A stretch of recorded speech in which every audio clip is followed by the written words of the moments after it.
I've spent a lot of time recently thinking about success and how it's definitely not a state function. What I mean by that is success can be measured by a series of events. It is additive. It is the amount of accomplishments and failures divided by the amount of adversity that we have experienced in our lives. The amount of adversity is a constant which is suitable to each individual.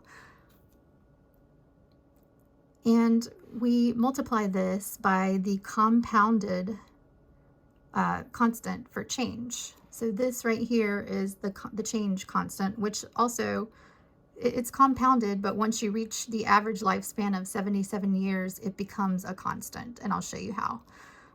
But some people don't live to be 77, so that's why I've made it compounded with the adversity constant showing up again, divided by 365 days, because that's how many opportunities for change we have each year.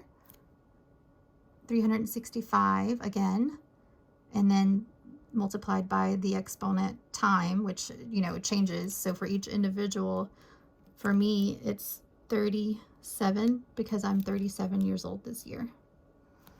So while you'll notice here that adversity, while if that number is higher for someone who is facing a lot of struggles in their life, it will overall reduce the amount of accomplishments and failures that they have because of the adversity. But it increases the constant for change. So with the amount of adversity that someone experiences, they always have the opportunity to seize change and begin anew. So for me, someone who has, I'm a military veteran. I survived 4 years in the Army.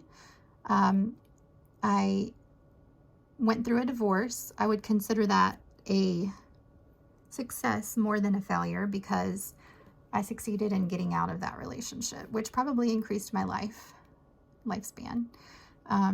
So it just, there's a lot of subjectivity here as to how this can be applied, and depending on what someone considers success. Again, the overall success and outcome of an individual can be measured.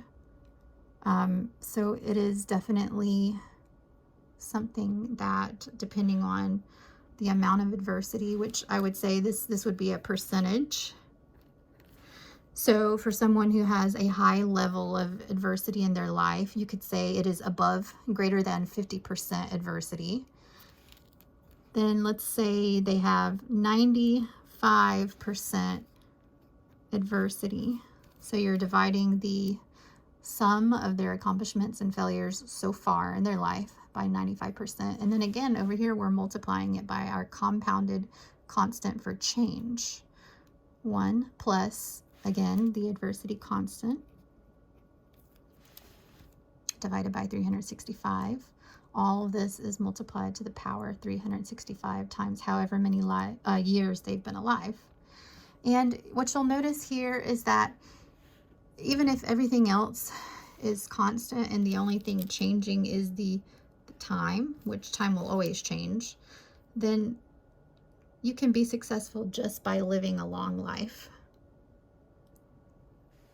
And so as success increases with time, it can also decrease with other factors.